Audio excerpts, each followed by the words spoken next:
Well, it doesn't take a rocket scientist to recognize I am not in my typical studio. So I'm on vacation in Hawaii, and unfortunately, reviews do not take a break even when I do. And I'm doing my best to keep the once a week review schedule alive and intact. Now, on paper, the Durston X-Mid would appear to be the perfect tent. It's light, massive interior space, and highly versatile. However, can a trekking pole shelter really stand up to vigorous mountain hunting conditions? Well, I finally had the perfect opportunity to find out. So I'm out here scouting for goats, and I'm also testing a bunch of gear. I hope the audio is okay because it is blowing like an SOB. But anyways, one of the things I'm testing is this Durston X-Mid, and it's gonna be pretty gnarly tonight. So I was a little anxious about having a non-freestanding trekking pole shelter, but I mean, I suppose this is how you're supposed to test stuff. So here is the setup.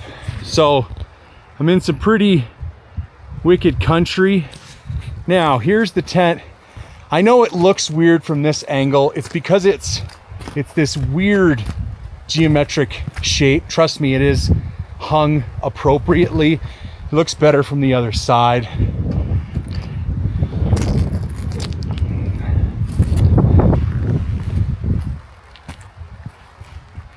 See, there you go. So here's the deal. I have all 6 pegs in, plus I have guy lines on the trekking poles, and I've placed rocks on all the pegs. I want to make a little note about this because somebody I know last year had a floorless shelter and got into a lot of wind and tried to pile up rocks all around the edge of the shelter and just ended up ripping the shelter to shit. That is not how you windproof a shelter. You stake it into the ground as many times as you can, into as good of a foundation as you can, and then you put a bunch of rocks, like you can see here, rocks on pegs, multiple rocks on pegs, rocks on pegs. And I have them set up in a way that the pegs literally can't come up off the ground. So, unless we see some kind of hurricane type shit tonight, I think I'll be okay. But, I mean, if you're gonna test a tent right. You know what I'm saying? So I would call the X-Mid a hybrid shelter. By default, it's not a floorless shelter. There is an interior liner, but you can take that liner out and run it as a floorless shelter if you want. In addition to that, it has a substantially different geometric shape than any other shelter I've ever run. And this shape creates a really unique opportunity to both maximize interior volume of the shelter while also creating 2 massive vestibules. And shockingly, with all of that, it still retains a high wind resistance. Now, as far as the testing protocol goes for this tent, I recently just got back from a week in my hunting territory where I was scouting for goats, bear, and deer. In addition to that, I was opening up a bunch of trail into the higher elevation alpine territory within my unit. And so I slept in this tent for a week in a variety of different circumstances, from more mellow stuff to more aggressive stuff. Now, on the topic of my hunting territory, quick update about the hunts available for this year. I've got 1 spot left for fall black bear. First week in September, we're gonna drift a really big river in my territory where their salmon are running. There should be massive black bears down there at that time of the year. Also, we've got access to the alpine where there's a ton of black bears feeding on the berries up there. I still have room for 2 archery mule deer hunters in Alberta in mid-October, and I've just opened up a spot for 1 any weapon mule deer hunter in British Columbia early November. And I would say for 2026 for bear season, I'm about 75% booked. But if you want a spot or if you want information about any of the other hunts, jay@mindfulhunter.com. So before we dive into my field notes and the footage from the actual testing, let's go over the data for this tent so we've got better context to understand the field footage. All right, so I looked at 11 different characteristics of this tent and I ranked them from 0 to 10. So starting with price, this tent clocks in at $314 USD. I gave that a 9 out of 10. That is a very competitive price for a shelter of this quality. The weight is 2 pounds, 5 ounces. Now that is everything you need to pitch this tent except for your 2 trekking poles, because you're gonna have those with you regardless. So 10 out of 10 there. Interior space, 92 inches long. That is insane. 52 inches wide and 48 inches tall. Now the width is not particularly outstanding, but the length and the height is wild. So 10 out of 10 there. Primary materials are sill poly. We can dig into the actual details here. So the canopy is a 20D silicone polyethylene poly material. So what that means is it's got a dual coating, silicone on one side, polyethylene on the other, and that's rated to a 3,500 millimeter hydrostatic head test, which I would consider moderately above average. That is a very good waterproof rating. I wouldn't call it excellent. You can definitely see some higher ratings on some kind of bulkier, heavier tents, but for this weight, outstanding. The floor is made of the same 20D sill PE poly material with the same waterproof rating. And then the inner tent is made out of a 15D ripstop nylon. So 10 out of 10 for materials. Weather resistance, I'm gonna give this one a moderate, bordering on moderate to high. So I'm gonna rate it a 7 out of 10. Well, it pissed rained and blew all night long, but I'm happy to say the tent definitely did its job. Insanely waterproof. The pegs never budged. The tent never budged. I ended up setting up in a small depression, so I do have some water kind of around the tent, but the bathtub flooring is keeping everything out of the tent. And yes, I should know better than to set up in a depression, but if I gave you a little walk around, like within 3/4 of a mile, this is the closest thing to a flat spot there is, so sometimes you just gotta make do with what you got. But overall, fantastic performance for extreme mountain conditions. So I'll dive into more details later, but definitely happy with the performance. It stood up extremely well to a pretty, robust storm up in the backcountry, but it's never gonna be able to stand head to head with a true freestanding shelter as far as storm resistance goes. Condensation, 10 out of 10 on this one for sure. Here is why I love these kind of hybrid freestanding shelters. I feel the same way about the Absorca from Argali. Because you can pitch the outer wall 3 to 4 inches off the ground by extending those bottom guy lines and then extending your center poles an extra couple inches, you get this breeze that comes all the way through the tent, and that clears all the condensation out of that inner liner. Build quality is high. They're using one of the most reliable factories on the planet that have been building tents for decades, and you can tell when you go through this tent, it's put together extraordinarily well. So 10 out of 10 on build quality, 10 out of 10 on packability. This thing packs up extremely small. You could probably compress it to the size of 2 Nalgene's. Now setup, I also gave this a 10 out of 10. I was extraordinarily impressed with how easy this thing is to set up. Essentially, all you're doing is putting 4 pegs in the ground, stretching the outer wall into a perfect rectangle, and then you just elevate your 2 poles on the inside. Now the instructions for the tent tell you to elevate the outer wall first and then attach the inner wall. I actually found the opposite to be much easier. I preferred to attach the inner tent, then stake out the outer tent, and then lift it up with the 2 poles from the inside. Now, one other note about setup, you can buy dedicated poles from the Durston site, and that's probably what I'm gonna do. When I get into my recommendations later on, I think there's a lot of hunts I'm gonna use this thing on that I'm not actually gonna have trekking poles with me. Additionally, you can tear this thing down in reverse in the rain, and you can go so far as to detach the inner tent from the outer tent in the rain and just leave it up as a floorless shelter, or pack up all your gear inside under the outer shell, and then the last thing you gotta do is rip down that outer shell, stuff it in your backpack, and you're gone. I did this exact thing the morning I hiked up into my goat area, and it worked extraordinarily well. As far as the footprint goes, I'm gonna give this a 7 out of 10. And again, we'll touch on this later in the recommendations. Now, one of the things you're looking for in a dedicated mountain tent is an extremely small footprint, because sometimes you're trying to kick out these marginally flat areas and basically just squeeze a tent into the smallest space that you can find. And this footprint, precisely because of the very interesting geometric shape that it has, is larger than you would think. Now, I was testing the X-Mid Pro 2, so the single person shelter would obviously be smaller, But I think part of the point of having one of these ultralight shelters is that you want some extra room while still staying with a weight you might not mind carrying. And so this is still the one I would recommend for an individual person. I mean, it's only 2 pounds, 5 ounces. You're not really saving that much weight to go for the one person shelter, but you are sacrificing quite a bit of room. And finally, modularity, 10 out of 10. I love the fact that you can run this with the liner, without the liner. In fact, you can run it with just the liner. So if you weren't gonna get any precipitation, but you were worried about bugs, you can actually run just the liner. You have a bug-free shelter with phenomenal breeze through capacity. So you basically have 3 shelters in one. You have the outer wall for a floorless shelter. You have the inner tent for kind of a bug screen, open air shelter. And then you have the combination for a more standard tent. Okay, now that we have a good overview of the tent itself, let's jump back out into the field and we'll go over my kind of thoughts, how I fit inside the tent, how much room there was, and some setup and teardown notes. All right, well, I moved to a different location and still testing gear, still on the same scouting trip.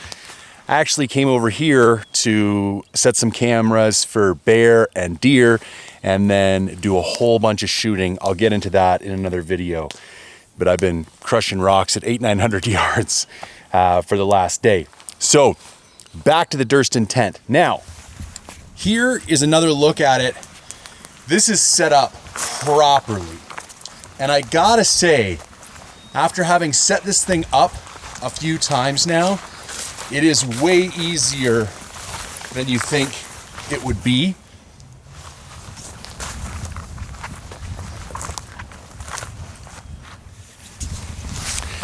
Now that only has 4 pegs in it. I'm kind of in this like protected area. There wasn't any wind or anything last night. That's only with 4 pegs in it and the 2 trekking poles. No guy lines for the trekking poles.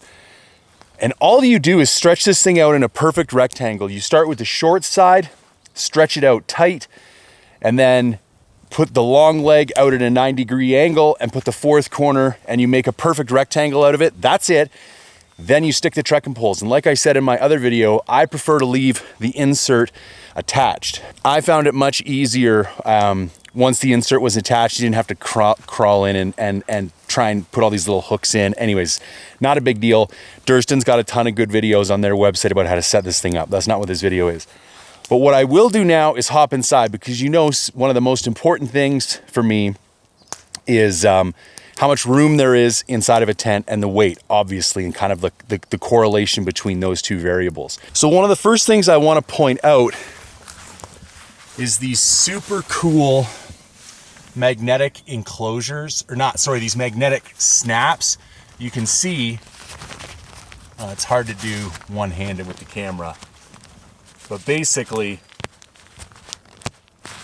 that just snaps on and off like that. It works surprisingly well. So here it is. That's one sleeping pad inside.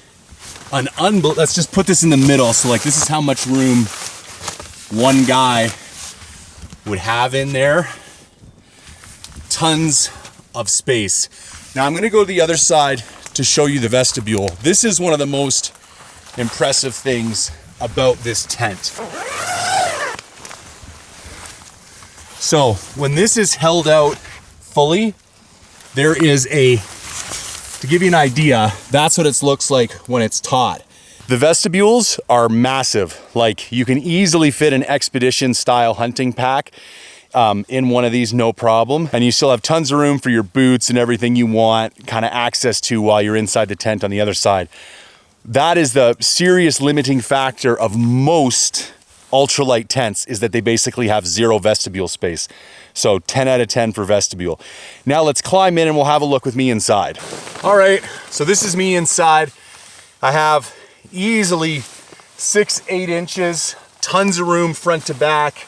I'm not getting, when you're in a smaller tent and you go to get dressed in the morning and you're sitting and you're all hunched over and your shoulders are getting wet with condensation. I'll get into this more, but another major benefit of this style of shelter compared to a freestanding shelter is that you get this air movement underneath the fly.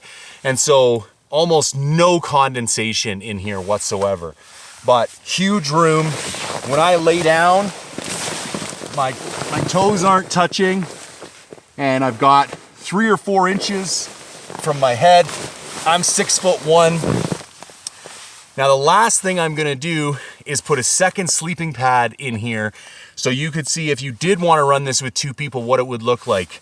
For context, this is a 25 by 78 pad, and I'm gonna bring in a NeoAir X-Lite NXT, I think it is. It's the newer one.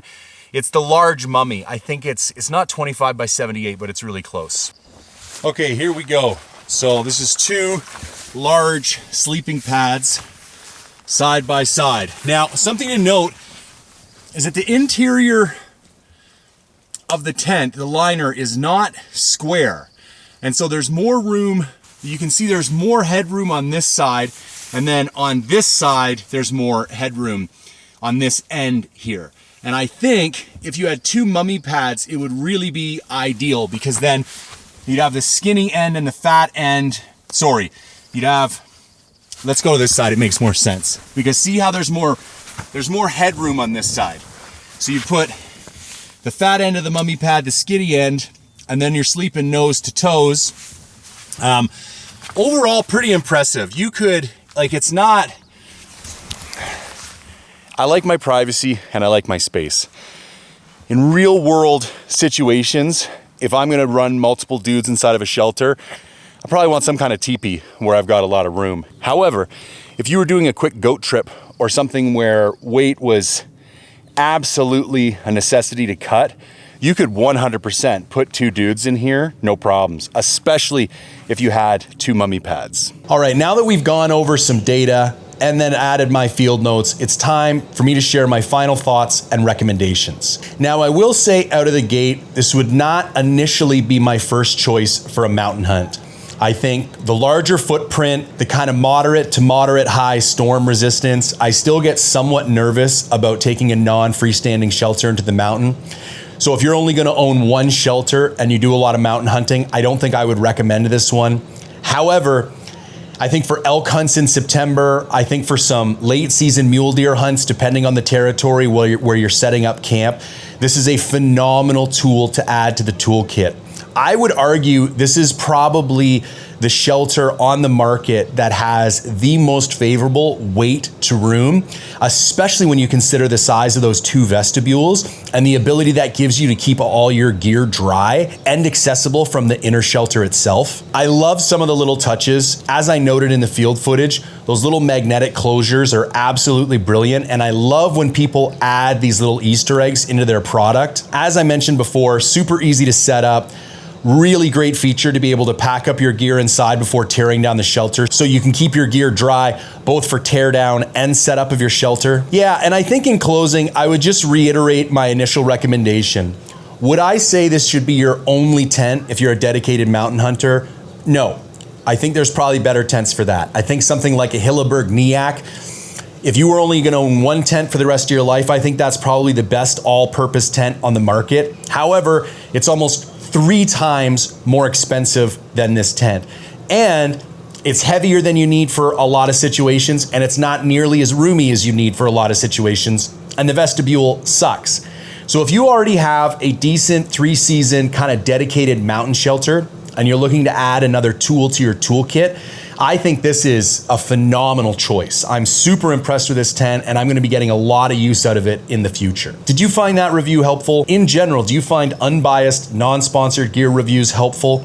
If you do, and if you wanna see more of them, I could use your support.